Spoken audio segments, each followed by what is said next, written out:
இன்னைக்கு இன்னைக்கு நம்ம என்ன பார்க்க போறோம்னா பிரம்மாண்டமான ஜீவன் அதை பத்தி பார்க்க போறோம். சரிங்களா? ஏன்னா நம்ம போன வாரம் பரிசுத்த ஆவியனை பத்தி பார்த்தோம். அந்த பரிசுத்த ஆவியானவர் நமக்குள்ள இருக்கிற ஒரு பிரம்மாண்டமான ஜீவனா இருக்கிறார். சரிங்களா? இது நம்ம இன்னைக்கு பார்க்கலாம். பட் போறதுக்கு முன்னாடி ஒரு ஒரு சின்ன ஒரு ஒரு ஒரு இது மாதிரி ஒரு ஸ்பிரிச்சுவல் வார்ஃபேர் பற்றி நான் சொல்லணும். சரிங்களா? நான் முதல்ல யூஸ்வலாக நான் என்ன நினைப்பேன்னா, லைக் க்ரௌடு கம்மியாக இருந்துச்சுன்னா ஸ்பிரிச்சுவல் வார்ஃபேர் இருக்காதுன்னு நினைப்பேன். ஆவிக்குரிய சண்டை போர்ன்னு சொல்லலாம், ஸ்பிரிச்சுவல் வார்ஃபேர்னு சொல்லுவாங்கல்ல. ஸோ அது இருக்காதுன்னு வச்சா. பட் ஆக்சுவலாக சபை சின்னதாக இருக்கிறப்ப தான் அதிகமான ஸ்பிரிச்சுவல் வார்ஃபேர் இருக்கும். எனக்கு பர்சனலாக பார்த்தீங்கன்னா நான் ஒவ்வொரு வாரமும் வரப்போ நான் யோசிப்பேன். அப்படி யோசிக்கிறப்போ எனக்கு என்ன தோணுன்னா, எனக்கு அதிகமாக நீங்கள் நினைக்கிறீங்க நான் ஜாலியாக வந்துட்டலாம், பட் நிறைய ஒரு ஸ்பிரிச்சுவல் வார்ஃபேரில் இது பண்ணிட்டு தான் ஒவ்வொரு தடவையும் நம்ம மெசேஜ் ஒவ்வொரு மெசேஜ் நான் கொடுக்கறதுக்கு முன்னாடி நிறைய டெஸ்டிமனி, நிறைய கதைகள் இருக்கு. சும்மா அப்படி நான் சும்மா உங்களுக்கு கொடுக்கல ஒரு மெசேஜ். சரிங்களா? அதுக்கு பின்னாடி நிறைய ப்ரேயர்ஸ் இருக்கு. நான் ரொம்ப நேரம் உட்கார்ந்து அது நான் தியானிச்சிருப்பேன். இல்லைன்னா அதோட ரெவலேஷன் நான் தேவனிடத்தில் கேட்டு கொடுக்குற ரெவலேஷன். ஸோ நீங்க என்ன பண்ணுங்க, ஒவ்வொரு தடவையும் நான் அந்த கொடுக்குற மெசேஜை நீங்க சீரியஸா எடுத்துக்கோங்க. இதுக்கு முன்னாடி நீங்க தியானிச்சீங்களா, மெடிடேஷன் பண்ண ஆரம்பிச்சீங்களா எனக்கு தெரியாது. பட் இனிமேல் நான் இன்னையிலேருந்து கொடுக்க போற மெசேஜை கொஞ்சம் சீரியஸா மெடிடேட் பண்ண ஆரம்பிங்க. ஏன்னா ஒவ்வொரு ரெவலேஷன், ஒவ்வொரு வெளிப்பாடு முக்கியமானது. கரெக்டா?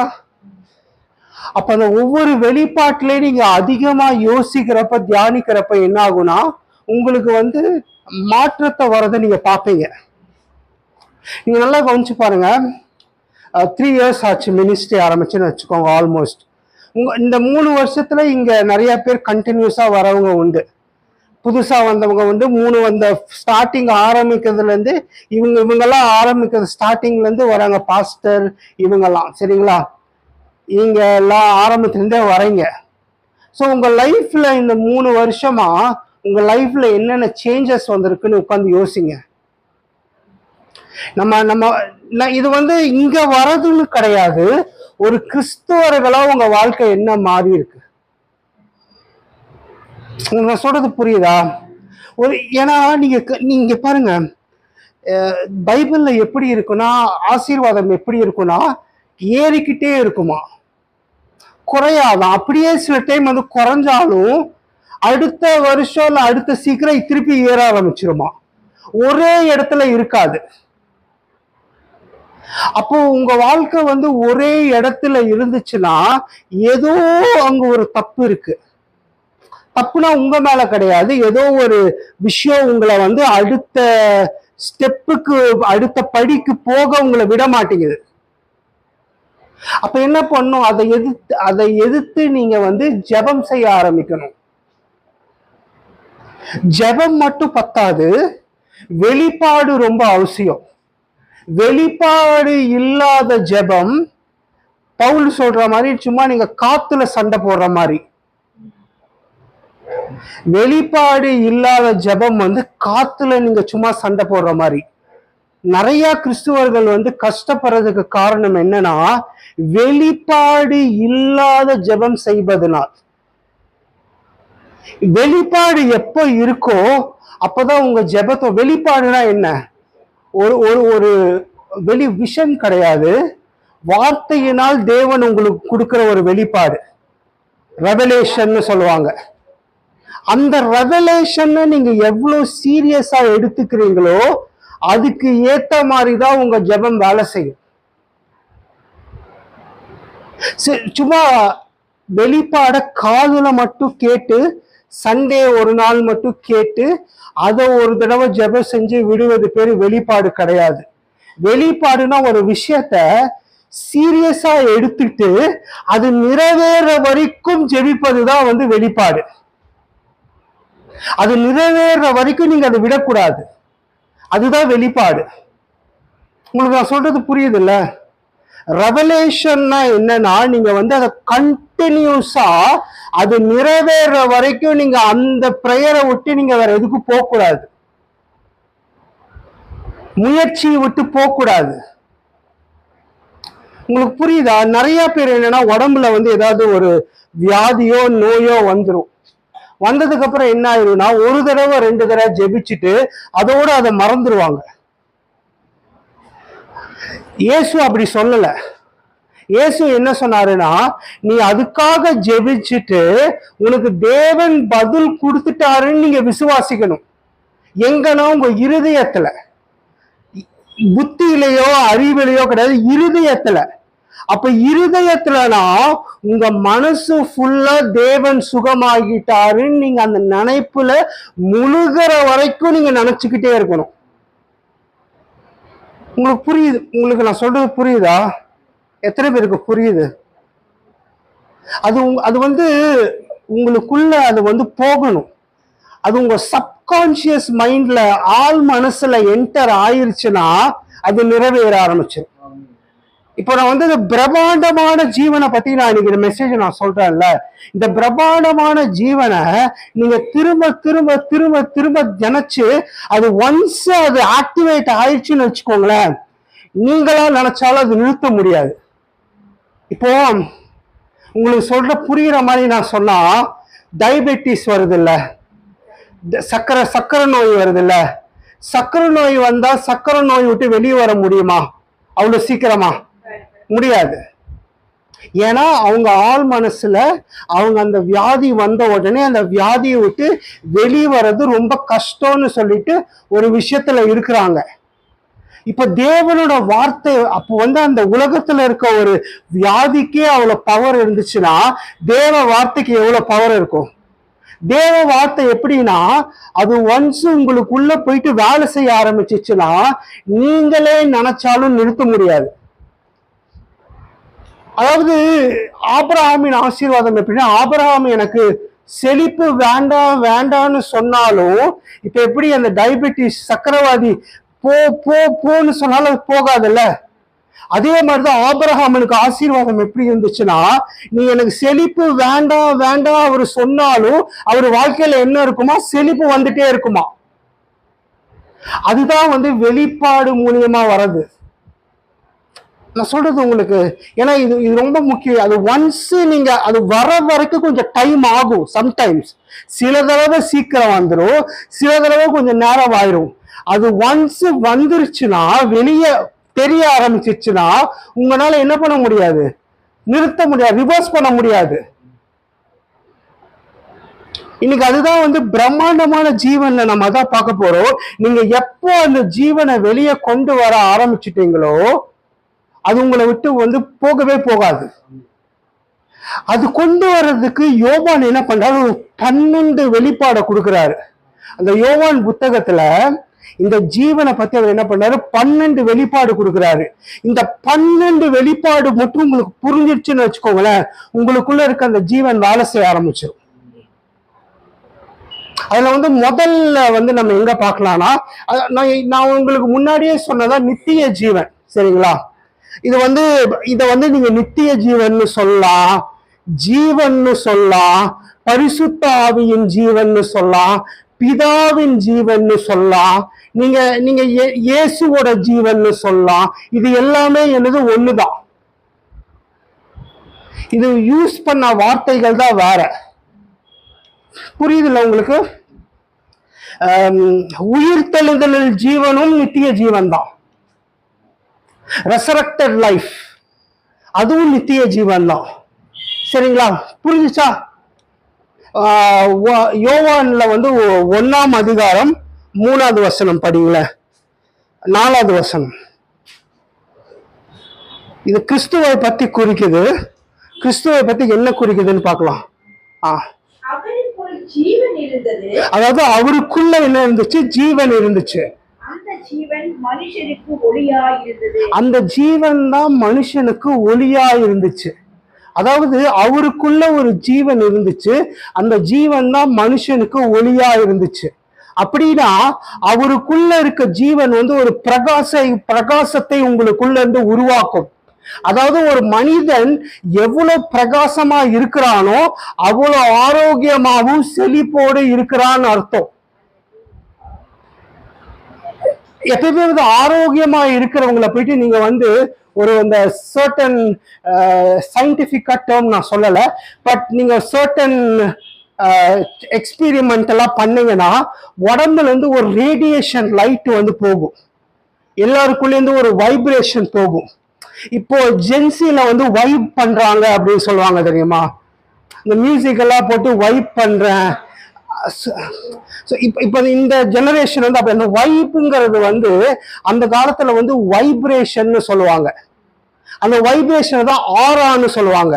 நீங்க பழைய புத்தர் சிலைகள், இயேசுவோட அந்த பிக்சர், அந்த புகைப்படம் எல்லாம் பாத்தீங்கன்னா தலைய சுத்தி ஒரு ரவுண்டா இருக்கும், பாத்திருக்கீங்களா? இப்போ நீங்க கோயில் எல்லாம் கூட போனீங்கன்னா கிரீடத்தை சுத்தி ரவுண்டா ஒன்று இருக்கும். அந்த ரவுண்டு வந்து பாத்தீங்கன்னா அதுதான் வந்து அதோட ஆரா, அந்த வைப்ரேஷன், வைப், ஒளி. அதாவது நீங்க எவ்வளவு வல்லமையா இருக்கீங்களோ உங்க உடம்புல இருந்து ஒளி வெளிப்படுமா. இயேசு கிறிஸ்து அந்த மலை மேல வந்து மோசேயையும் எலியாவையும் சந்திச்சப்போ ஒரு ஒளி வந்துச்சு இல்லையா? இப்ப மோசே மலையில இருந்து கீழே இறங்கி வரப்போ அவர் மூஞ்சில என்ன வந்துச்சு, ஒரு பிரகாசம் தெரிஞ்சிச்சு இல்லையா? அப்போ ஒரு மனுஷனோட ஜீவன்ல வந்து ஒளி வந்து பிரகாசமாகுமா. அதாவது அவருக்குள்ளே ஒரு ஒளி ஜீவன் இருந்துச்சா, அந்த ஜீவன் தான் பிரகாசத்தை, மனுஷனுக்கு பிரகாசத்தை கொடுக்குமா. ஆனா நான் உங்களுக்கு என்ன சொல்றேன்னா, மனுஷங்களுக்கு மட்டும் கிடையாது, எல்லா தேவ தூதர்கள் இருக்காங்கல்ல, அவங்க மேல இருக்க ஒளியும் இயேசுவுக்குள்ள இருக்க ஒளிதான். ஏன்னா அவரோட ஜீவன்ல இருந்து வர ஒளிதான் எல்லாத்தையும் உருவாக்குச்சு. அவரு தானே எல்லாத்தையும் படைச்சாரு. அப்போ தேவ தூதர்கள் கிட்ட இருக்க ஒளி யாரோட ஒளி? இயேசுவோட ஒளி. அந்த ஒளி, அந்த இயேசுவோட ஒளிதான் வந்து மனுஷனாக வந்துச்சு. அந்த இயேசு நடக்கிறப்போ அந்த ஒளி, அதாவது அவருக்குள்ள ஒரு ஜீவன் இருக்கு, அந்த ஜீவன் வந்து ஒளியாக வெளிப்பட்டுச்சு. அந்த ஒளி எந்த மாதிரினா எல்லாத்தையும் அந்த ஒளியாகவே மாத்துச்சான். அப்படின்னா என்ன யோவான் சொல்ல வர்றாருன்னா, தன்னுடைய ஜீவனை மற்றவங்களுக்கு கொடுத்து மற்றவங்களையும் ஒளியாக ஆக்கத்தான் இயேசு வந்தாராம். உங்களுக்கு புரியுது இல்ல? அப்போ இயேசு வந்ததுக்கு காரணம் என்னன்னா, நமக்கு ஜீவனை கொடுக்கறதுக்கு. இப்போ ஒருத்தங்க உலகத்தை விட்டு போறாங்கன்னா நேரம் முடிஞ்சதுனால அவங்க போகல. நல்லா தெரிஞ்சுக்கோங்க, நேரம் முடிஞ்சதுனால அவங்க போல, அறியாமையினால் போனாங்க. என்ன அறியாமைனா, இயேசு கிறிஸ்து கொடுத்த அந்த ஜீவனோட அறியாமையினால பரலோகம் போகணும்னு ஏத்துக்கொண்டு அதனால காலம் முடிஞ்சு போனாங்க. நீங்க இதுக்கு முன்னாடி போன கிறிஸ்தவர்களுக்கு எல்லாருக்குமே வந்து பரலோகம் போகணும்னு நோக்கம் இருந்துச்சு. எங்க அப்பாவுக்கு இருந்துச்சு, எங்க தாத்தா பாட்டி நீங்க யோசிச்சு பாருங்க, இதுக்கு முன்னாடி இந்த கிறிஸ்தவர்களுக்கு எல்லாமே எப்படியாச்சும் நான் பரலோகத்தை அடையணும்னு இருந்துச்சு. யாருக்குமே வந்து தான் வாழணும், ரொம்ப நாள் இருக்கணும், அந்த ஆசை வந்து கிறிஸ்துவர்களுக்கு வந்து கிடையாது. இதுக்கு முன்னாடி இனிமேல் இப்போ இருக்கிற கிறிஸ்துவர்களும் இனிமேல் வர கிறிஸ்துவர்களும் நம்ம எதிர்பார்ப்பாங்க. அந்த மாதிரி கிறிஸ்துவர்களா நீங்க மாறணும், நம்ம எல்லாரும் மாறணும். புரியுதுங்களா? நீங்க பாருங்க, இப்போ தினகரன், நான் முன்னாடி ஒரு தடவை சொல்லிக்க திருப்பி சொல்ல, தினகரன் வந்து பூமியில இருந்தா ஆண்டவருக்கு பிரயோஜனமா இல்ல பரலோகத்துல இருந்தா ஆண்டவருக்கு பிரயோஜனமா? பூமியில இருந்தாருன்னா இன்னும் பிரசவம் செஞ்சு கொண்டிருப்பாரு, பல பேரை தேவனுக்குள்ள கொண்டு வந்திருப்பாரு. கரெக்டா? அப்போ வந்து இந்த வெளிப்பாடு, அதாவது நான் என்ன சொல்ல வரேன்னா, அந்த டைம்ல உள்ள வெளிப்பாட தினகரன் அருமையா கொண்டு வந்துட்டாரு. சரிங்களா? அவருக்கு இந்த வெளிப்பாடு இல்லை. அவரு பட்ட கஷ்டம் என்னன்னா, நம்ம எல்லாம் இந்த வெளிப்பாட்டுக்குள்ள போகணும் தான் அவரு அவளை கஷ்டப்பட்டு நமக்காக வந்து பரலோகத்துக்கு போயிருக்காரு. அவர் அவர் அந்த விதைய அவர் விதைக்காட்டி இன்னைக்கு நம்ம இந்த வெளிப்பாடு தெரிஞ்சிருக்காது. இப்ப நீங்க தினகரன் அவரெல்லாம் பாத்தீங்கன்னா, பால் தினகரன்ல தினகரன் ஐயா இருக்காருல்ல, டிஜிஎஸ் தினகரன், அவரு வந்து இந்தியால கிறிஸ்துவுக்குள் நம்ம யாருன்னு முதல்ல வந்து உலக ஃபுல்லா போய் இந்தியர் ஒருத்தர் பிரசங்க செஞ்சாருன்னா அவரு தான். அவர் மேல 1000 கிரிட்டிசிசம் இருக்கலாம், 1000 வெறுப்புகள் இருக்கலாம், 1000 வந்து கிரிட்டிசிசம்னா தெரியும்ல, குறைகள் சொல்வது, தப்பு சொல்லுவது, இதெல்லாம் இருக்கலாம். ஆனா அந்த காலகட்டத்துல அவர் இல்லைன்னா கிறிஸ்துவத்தை தூக்கி பிடிக்க ஆளே இல்லை தமிழ்நாட்டுல. கரெக்ட் தானே? நீங்க யோசிச்சு அவரை தவிர ஒரு 2-3 பேர் சொல்லுங்க பார்க்கலாம். அவர் காலத்துல தெரியாது. அவர் டிவியில வந்ததுனால ஃபேமஸ் கிடையாது, அவர் ஃபேமஸா இருந்தனாலதான் டிவியில வந்தாரு. அதனாலதான் அவரு இப்ப இந்த காலத்தோட மெசேஜ் என்னன்னா, அவரு அந்த ஜீவனை பத்தி அவர் சொல்லிட்டு போயிருக்காரு. இப்போ அந்த ஜீவனை பத்தி நம்ம என்ன பண்ணோம், அதிகமான வெளிப்பாடுல விசுவாசிக்க வேணும். சரிங்களா? அது முதல்ல வந்து நம்ம புரிஞ்சுக்கணும். இது இயேசு அதாவது நீங்க இயேசுவை எவ்வளவு அதிகமா புரிஞ்சுக்கிறீங்களோ அவ்வளவு அதிகமா உங்களுக்குள்ள ஜீவன் வேலை செய்யும். இயேசுவை எவ்வளவு அதிகமா புரிஞ்சுக்கிறீங்களோ அவ்வளவு அதிகமா ஜீவன் வேலை செய்யும். சரிங்களா? இது முதல்ல வந்து நம்ம ஒரு சின்ன ஒரு இது பார்க்கலாம். மத்தேயு 1:18.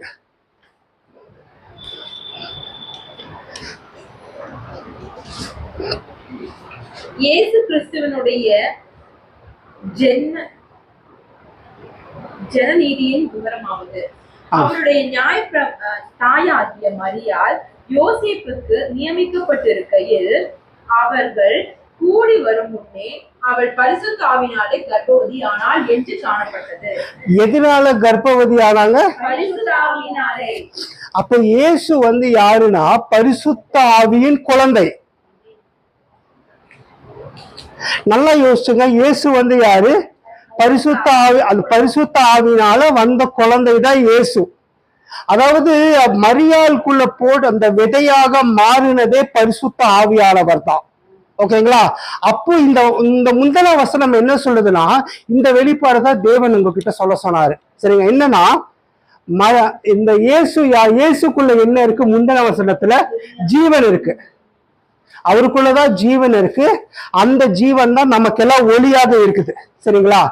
இப்ப அவரு எப்படி பூமிக்கு வராருன்னா பரிசுத்த ஆவியானால வராரு. இப்ப அந்த ஜீவன் நமக்குள்ள எப்படி வரும்னா பரிசுத்த ஆவியானவர்னால மட்டும்தான் வரும், வேற வழியா வராது. இப்ப இயேசுக்குள்ள இருக்க ஜீவன் நமக்கு எல்லாம் வரணும்னா பரிசுத்த ஆவியானவர் உள்ள வந்தா மட்டும்தான் அது வரும். புரியுதுங்களா? அதனாலதான் யோவான் 3ல மறுபிறப்பை பத்தி இயேசு பேசுவாரு. மறுபிறப்பை பத்தி பேசி என்ன சொல்லுவாரு? நித்திய ஜீவனை பத்தி பேசுவாரு. நீங்க யோவான் 3 ஃபுல்லா படிச்சுங்க. நிக்கோடிமஸ் சந்திப்பாரு, மறுபிறப்பை பத்தி பேசுவாரு, ஆவியினால் பிறக்கிறத பத்தி சொல்லுவாரு. அதுக்கப்புறம் யோவான் 3:16 படிங்களே, அதுல வந்து என்னுடைய குமாரனை விசுவாசிக்கிறவன் எவனும்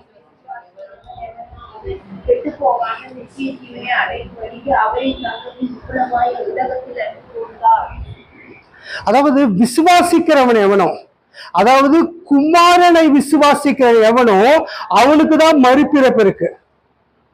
குமாரனை அந்த மறுபிறப்போட பேரு தான் வந்து நித்திய ஜீவன். அப்ப எனக்குள்ள ஜீவன் இருக்கு நான் சொன்னா மறுபிறப்பு ஏற்படாமல் எனக்கு அந்த ஜீவன் வராது. அதாவது இந்த இடத்துல வந்து 2 விதமா நீங்க பிரேக் டவுன் பண்ணணும். அதாவது நீங்க குமாரனை விசுவாசிக்கிறப்போ குமாரனை நீங்க என்னவா விசுவாசிக்கிறீங்க? சும்மா இயேசு இருக்கிறாரு அப்படின்ற விசுவாசம் கிடையாது. முஸ்லிம்ஸும் தான் இயேசுவை விசுவாசிக்கிறாங்க, அவங்களும் இயேசுவை ஈசான்னு விசுவாசிக்கிறாங்க. கரெக்டா? ஆனா இங்க கேள்வி என்னன்னா, இந்த நித்திய ஜீவன் வரணும்னா நீங்க இயேசுவை எப்படி விசுவாசிக்கிறீங்கன்னு தான் அங்க முக்கியம். அந்த வசனம் என்ன சொன்னா, தன்னுடைய குமாரனை, அதாவது நீங்க இயேசுவை தேவ குமாரன்னு விசுவாசிக்கணும். நீங்க இயேசுவை தேவன் மாமிசத்துல இருக்கிறாருன்னு நீங்க விசுவாசிக்கணும். நீங்க இதை தவிர இயேசுவை வேற மாதிரி, அதாவது நீங்க இயேசுவை வந்து தேவனாக நீங்க பார்க்கலாம், ஆனா தேவன் மாமிசமாக இருக்கிறாருன்னு நீங்க பார்க்கணும். அப்ப இயேசு யாருன்னா, அவர் தேவன் அப்படி கிடையாது, அவர் தேவன் மாமிசத்தில் இருக்கிறார். உங்களுக்கு புரியுதா வித்தியாசம்? நீங்க இயேசுனா என்ன மாதிரியே ஒருத்தர் மாமிசத்துல இருக்கிறாரு, அவருதான் இயேசு. அப்புறம் அந்த இயேசு வந்து எனக்கு ரட்சிப்பு கொடுக்கிறாருன்னு விசுவாசிக்கணும். நீங்க எப்ப வந்து நீங்க ரட்சிப்பு கொடுக்கிறாருன்னு விசுவாசிக்கிறீங்களோ, அவருக்குள்ள ஒரு ஜீவன் இருக்குல்ல, அந்த ஜீவனுக்குள்ள நீங்க போயிருவீங்க. அதான் ரட்சிப்பு. அந்த ஜீவன் உங்களுக்குள்ள வந்துருச்சுன்னா மறுபிறப்பு. முதல்ல நீங்க அவருக்குள்ள போனாதான் அவரு உங்களுக்குள்ள வருவாரு. இது ரொம்ப முக்கியம். நீங்க கிறிஸ்துவுக்குள் போகாமல் கிறிஸ்து உங்களுக்குள் வரமாட்டார். புரியுதா உங்களுக்கு?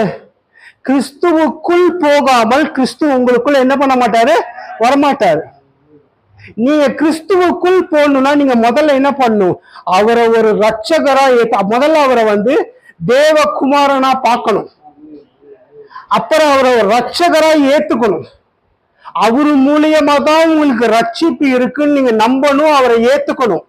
நீங்க எப்ப அவரு மூலியமா ரட்சிப்பு இருக்குன்னு நம்பினீங்களோ நீங்க கிறிஸ்துவுக்குள்ள போயிடுறீங்க.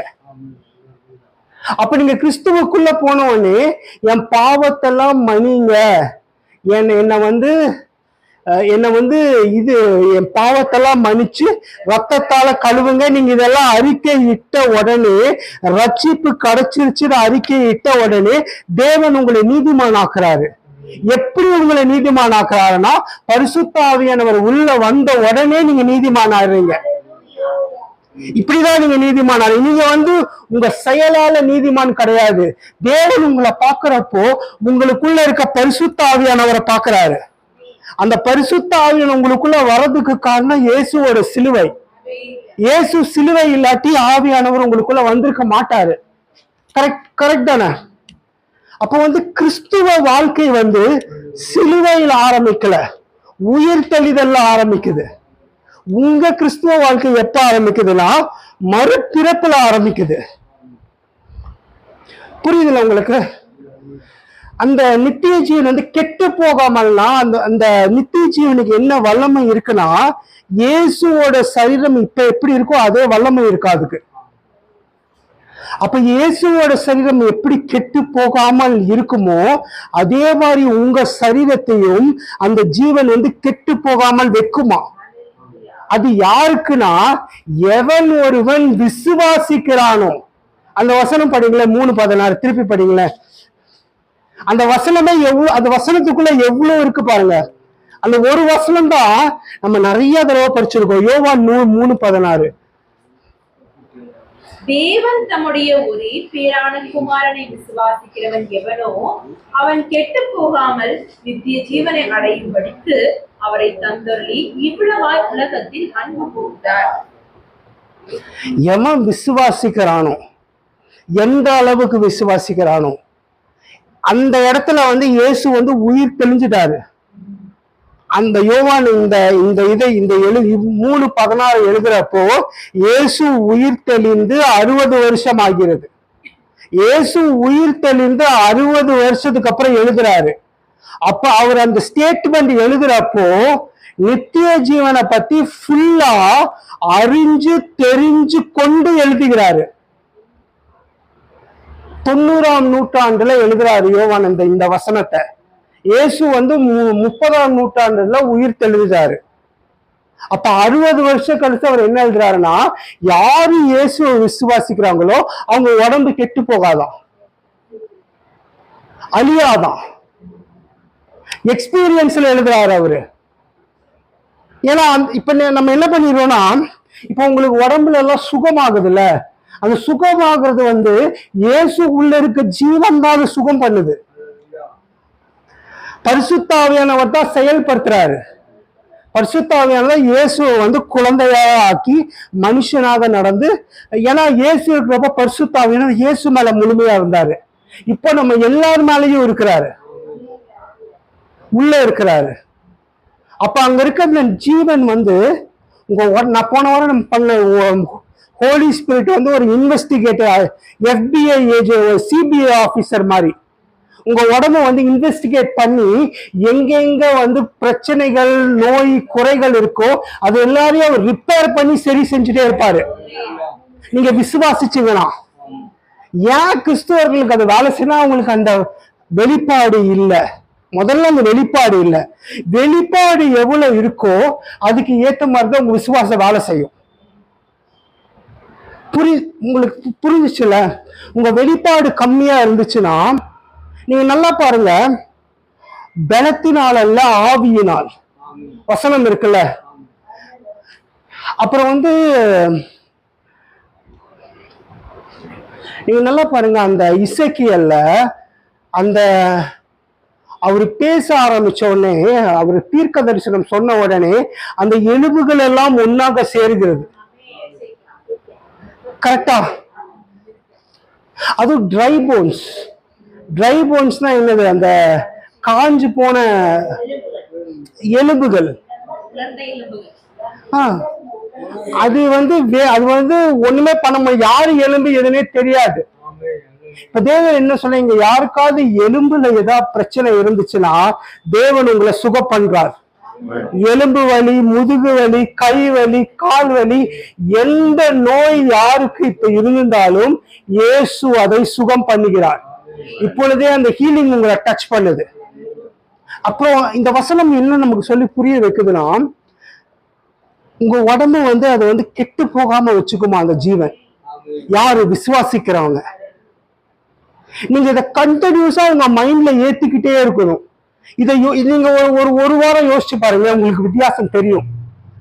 நீங்க ஒரு வாரம் உங்களுக்கு ஜீவன் இருக்கு, உங்க உடம்புல எந்த பிரச்சனை இருந்தாலும் பரவாயில்ல, உங்க உடம்பு ரிப்பேர் ஆகிற மாதிரி இந்த ஜீவன் சரிப்படுத்துற மாதிரி நீங்க நினைச்சு பாருங்களேன் ஒரு வாரம். அதுக்கப்புறம் நீங்களே நினைச்சிட்டு இருப்பீங்க. அப்புறம் உள்ள கொஞ்ச நாள் என்ன ஆயிடும்னா, நீங்க நினைக்காட்டியே அது வேலை செய்யும், நீங்க வேண்டாம் சொன்னாலும் அது வேலை செய்யும். அப்ப அந்த நிலைமைக்கு போறதுக்கு நீங்க இப்ப இருந்து ஆரம்பிக்கணும். ஏன்னா நம்ம எல்லாருக்குமே வந்து இப்ப எப்படி சில பேருக்கெல்லாம் இந்த வியாதி வேண்டாம் வேண்டாம்னு சொல்ல வந்துட்டே இருக்குல்ல, ரிவர்ஸ் பண்ண முடியல. அதே மாதிரிதான் தேவனோட ஆசீர்வாதமும் உங்களால ரிவர்ஸ் பண்ண முடியாது. ஒரு குறிப்பிட்ட லெவலுக்கு மேல போயிட்டீங்கன்னா அது ரிவர்ஸ் பண்ணவே முடியாது. நான் சொல்றேன், உங்களுக்கு கேளுங்க. நீங்க இந்த வசனங்கள், இந்த ஜீவனை மட்டும் நீங்க ஆக்டிவேட் பண்ணிருங்க, அவ்வளவுதான். நீங்க கேட்காமையே விஷயங்கள் நடக்க ஆரம்பிக்கும். நீங்க யோசிச்சாலே அது நடக்க ஆரம்பிச்சிடும். ஏன்னா இயேசு ஒண்ணு நினைச்சாருன்னா அவரு வார்த்தையாகவே, அவரு தான் வார்த்தை, அவர் வார்த்தையாகவே நடந்தார். அவர் தனியா உட்காந்து பிரேயர் பண்ணணும்னு அவசியம் எல்லாம் கிடையாது. அவர் ஏன் பிரேயர் பண்ண நம்மளுக்கு சொல்லி கொடுக்குறாரு, அதனாலதான் அவர் பண்றாரு. நீங்க நல்லா கொஞ்சம் எங்கேயுமே அவர் அவருக்காக ஜெபம் செஞ்சு நீங்க பார்த்திருக்கவே மாட்டீங்க. மனித தேவைகளுக்கு தான் அவர் ஜெபம் செஞ்சாரு. ஒரே ஒரு இடத்துல அவருக்காக ஜெபிப்பாரு, கெத்செமனே தோட்டத்துல. அதுலயும் கடைசியில உங்களுடைய சித்தம் அப்படின்னு சொல்லிடுவாரு.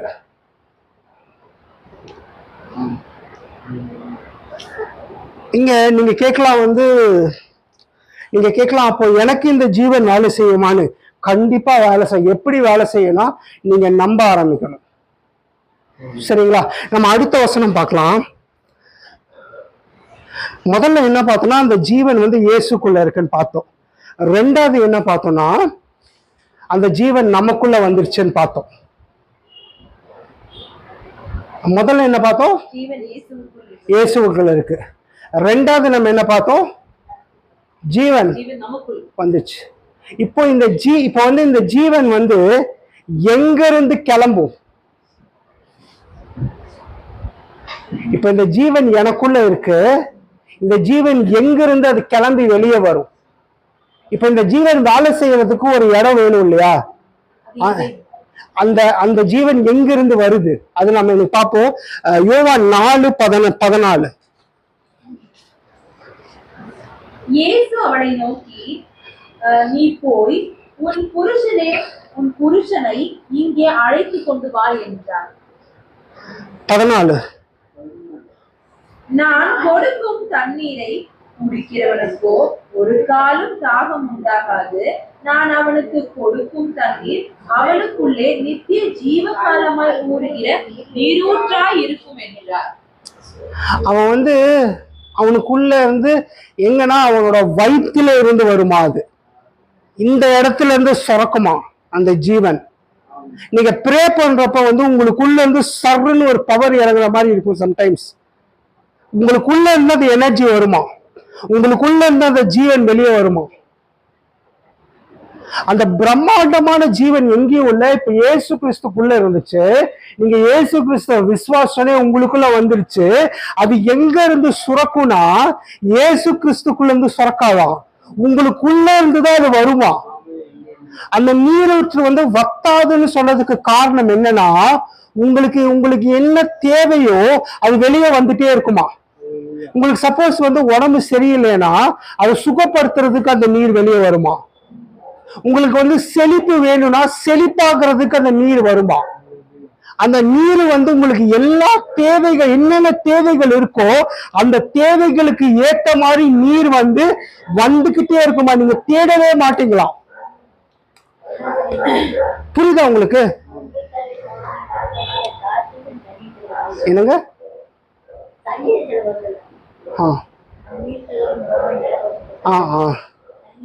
ஆமா, உங்களுக்கு தாகமே எடுக்காதான். அந்த மாதிரி அந்த நீர் விட்டு வந்துட்டே இருக்குமா. அது எப்படின்னா அது வந்து செல்ஃப் ஜெனரேட்டிங்னு சொல்லுவாங்க. இப்ப வந்து சோலார் பேனல் பார்த்துருக்கீங்களா? சோலார் பேனல் வந்து இந்த சூரியன் மூலியமா வந்து கரண்ட் வரும். கரெக்டா? இந்த மாதிரி எலக்ட்ரிசிட்டி போர்டு எல்லாம் வேண்டாம். நீங்க சோலார் பேனல் பார்த்தீங்கன்னா சூரியன் மூலியமா வந்து கரண்ட் வந்துட்டே இருக்கும். அப்போ உங்களுக்கு ஜீவன் வந்து உலகத்தில் இருந்து வராதா, உங்களுக்குள்ள இருந்தே வருமா. உலகத்துல நீங்க டக்குன்னு நீங்க அதிகமா விசுவாசிக்க என்ன ஆகுனா, நீங்க இந்த ஹாஸ்பிட்டலையோ மக்களையோ அடுத்தவங்களையோ நம்பி இருக்க மாட்டீங்க. உங்களுக்குள்ள இருக்க ஜீவனை நம்பி இருப்பீங்க. எத்தனை பேருக்கு அப்படி இருக்கணும்? உங்களுக்குள்ள இருக்க ஜீவனை நம்பி. உங்களுக்குள்ள இருக்க ஜீவனை நீங்க நம்பி இருக்கிறப்ப என்ன ஆகுனா உங்களுக்கு அந்த பயமே இருக்காது.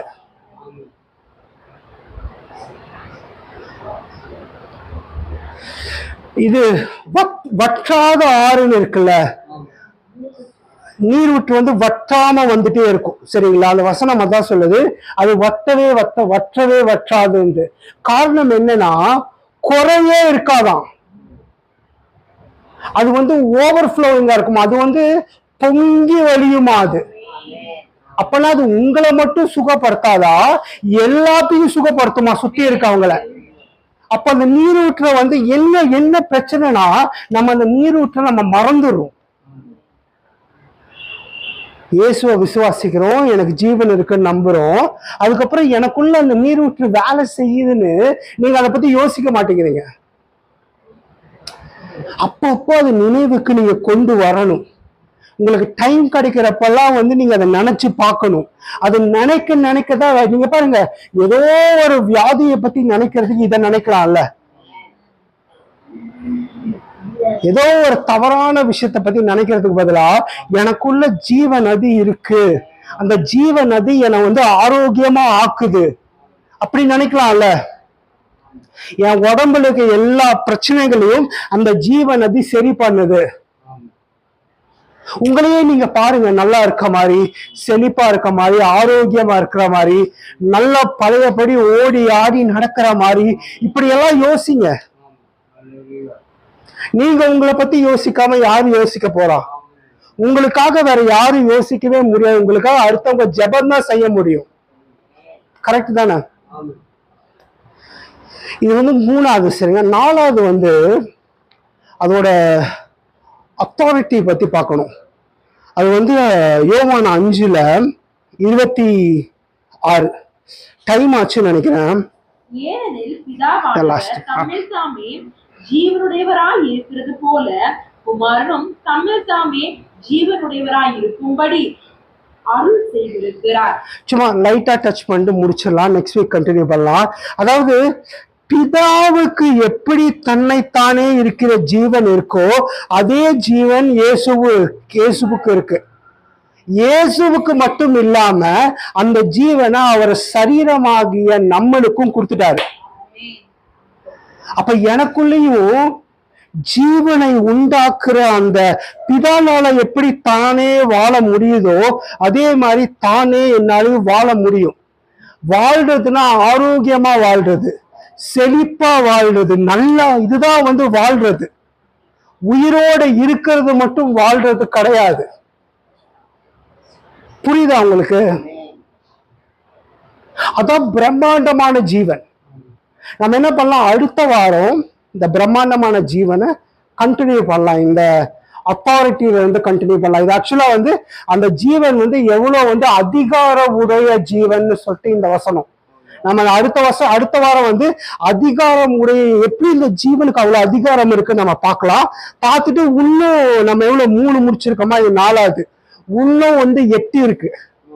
அந்த 8 மட்டும் முடிச்சிட்டீங்கன்னா உங்களுக்கு வந்து அந்த ஜீவன் எப்படி ஃபுல்லா வேலை செய்யணும்னு உங்களுக்கு ஒரு ஐடியா வந்துருச்சுன்னா நீங்க அதை பத்தி நீங்க தியானிக்க ஆரம்பிச்சு விசுவாசிக்க ஆரம்பிச்சிட்டீங்கன்னா தானா வேலை செய்ய ஆரம்பிச்சிடும். சரிங்களா? நம்ம அதுக்கு அடுத்த வாரம் இன்னும் 2 வாரம் முடிச்சிடலாம் இந்த இது, அப்புறம் வேற சப்ஜெக்ட் போலாம். சரிங்களா? ஜெபிக்க ஆரம்பிக்கலாம்.